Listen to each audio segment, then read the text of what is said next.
Greetings, fellow snowflakes! How can someone who was born physically male and is sexually attracted to women manage to convince themselves that they are in fact gay, at least for a short period of time? How could that be possible? Answer, if they're transgender.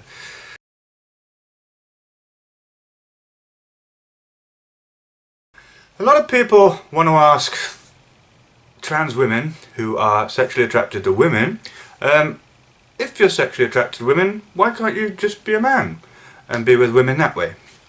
And a lot of other people also ask, aren't trans women really just closeted gay men? The problem with both of these things is they are very heteronormative. They're very assuming the only authentic way to be any gender is to be a heterosexual version of that gender. I don't think I really need to explain the problem with that. I said I wasn't going to do any more videos talking about my own life and my own identity and my own sexual experiences and blah blah blah, but it's a little bit difficult to talk about this with any kind of clarity or insight without sort of going off my own experience a little bit, because I did for a period of time think that I was gay.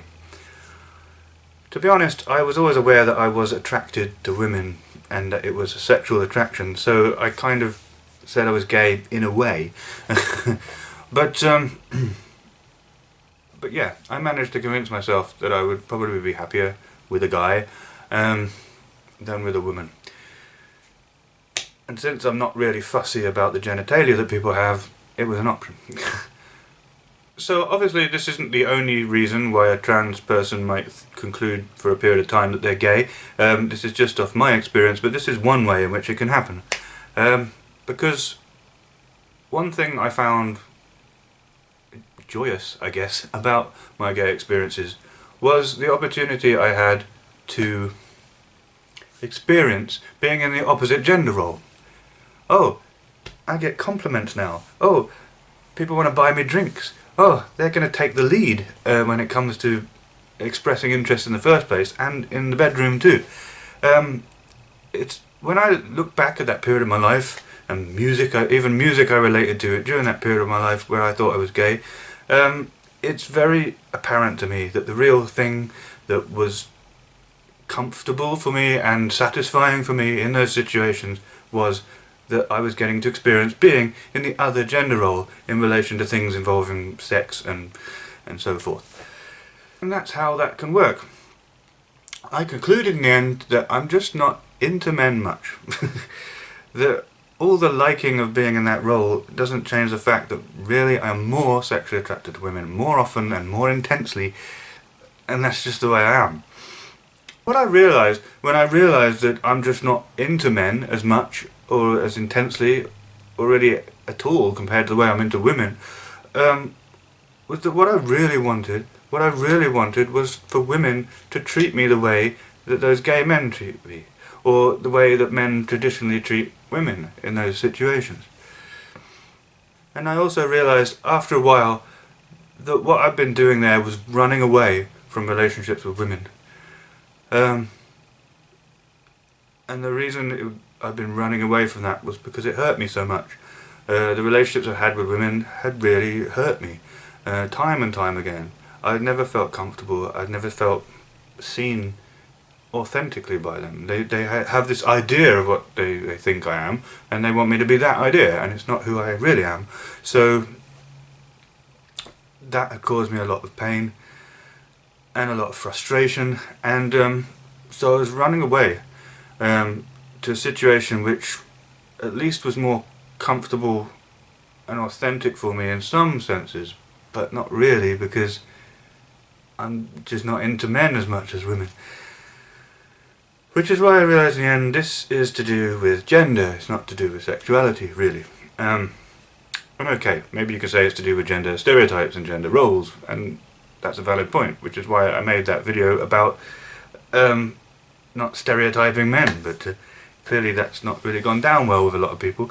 So clearly most men don't really mind being in that role, but I did, and I do. So, so the funny thing about when people say if you're a trans woman who's attracted to women, why can't you just be a guy? Is that from my own experience, I'm more inclined to say, if you're a trans woman who's attracted to men, why can't you just be a gay guy? I mean, you can get to play all the feminine roles in the situation. Men with men, there's no gender roles. The gender roles go out the window. You can look pretty. You can dress as femininely as you want, and you can be treated like a lady by those other men as much as you want. And so why not just be a gay man if you're attracted to men? That seems more of a reasonable argument to make than to say to trans women who are attracted to women, well, why can't you just be a man? Well, the point is that in the way things work between men and women, you tend to get put into this certain gender roles that don't exist in gay couplings, pretty much, or when they do, they're consensual. So, yeah.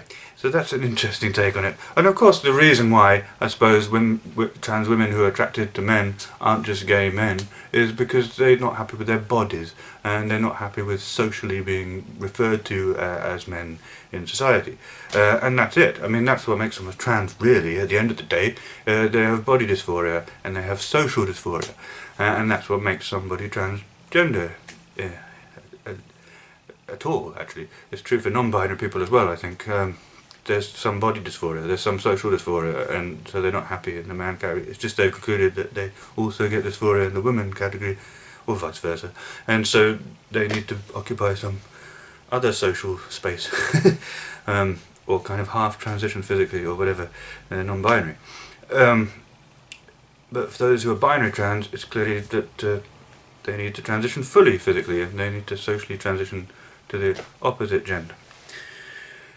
And yeah, and it's really not surprising when there are roles involved with sex and romance as well, I guess, with sexual relationships with other people that might feel relevant.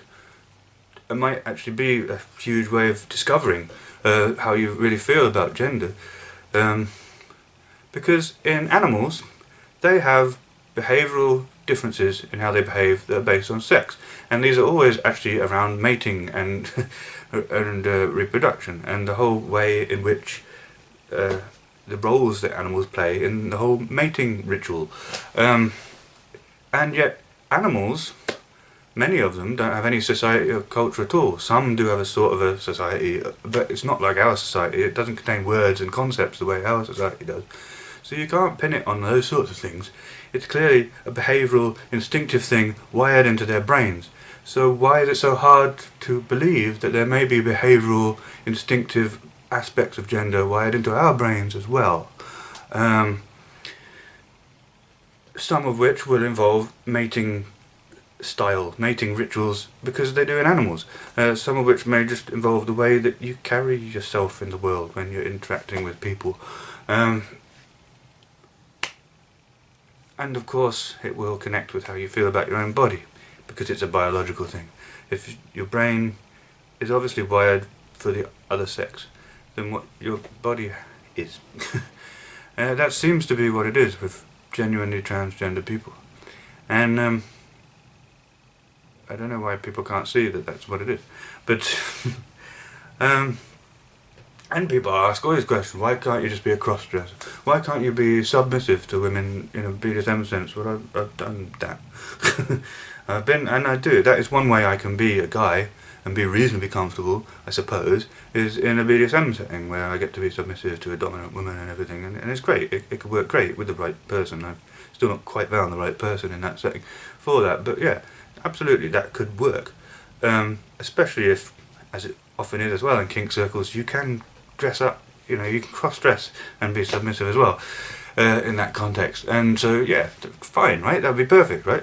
But the thing is, it's not just about BDSM. It's not just about, I don't always want to be tied up and spanked or whatever.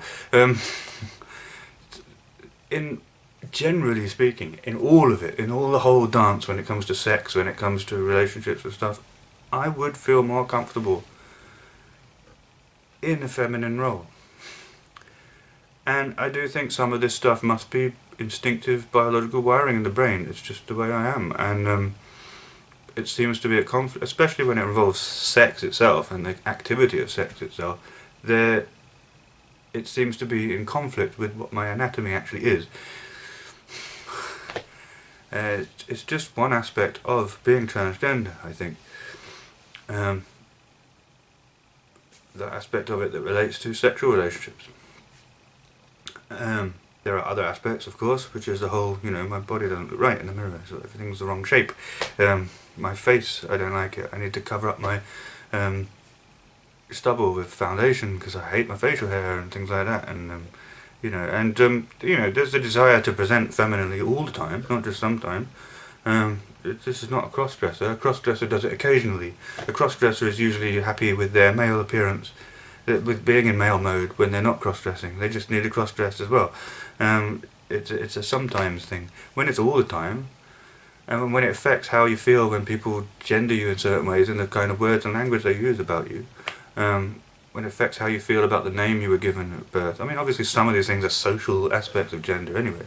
I'm not claiming it's all biological, but what do you call that? I mean, there's a genuine wanting to walk through the world in a feminine way and a womanly way, and to be honoured and respected and referred to as such. That's transgender. That's not cross-dressing. So that's it basically. So it's been a bit of a varied, complicated thing, but yeah, I just thought I'd share with you how it's possible to think you're gay for a while, even when you're attracted to women and you're biologically male. And yeah, some of the things, just how basically I realised that the issue was not that I'd rather be with men. The issue is not, it's just about kink or it's just about cross-dressing or any of these. It's just that arguments. I genuinely want to be treated like a woman by the women in my life, and actually to some extent by society at large. There's just something in me where I just feel social dysphoria is when you don't like the way people see you, that the way people see you seems to conflict with what's really true about you. They're not seeing you authentically. They've got the wrong idea about who you are, and that's what that is, and I have that. And okay, for a long time, and maybe this is still true to some extent, the authentic me they're not seeing might actually be non-gendered, genderless, agender, whatever.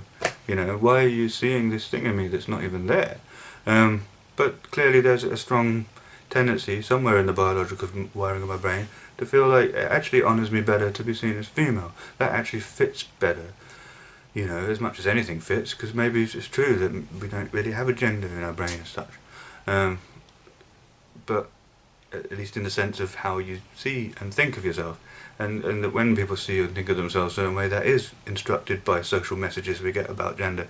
Maybe that's true, yeah? But then clearly there is some instinctive biological wiring in the brain, which is not so much about words and concepts, that also affects how you want to move through the world and be interacted with. And yeah, I think there's a lot of those sorts of things going on with me, and I think the term for that is being transgender.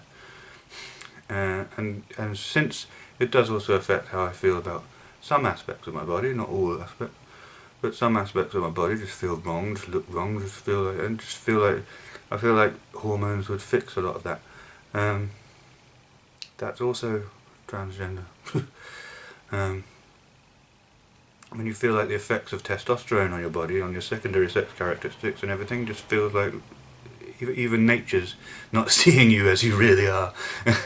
That's transgender. I don't see how you could think it's anything else. So that's it basically. This has been rambling. This is what happens when I don't script my videos. Anyway, thanks for watching. We're all different, we're all special. Snowflakes unite.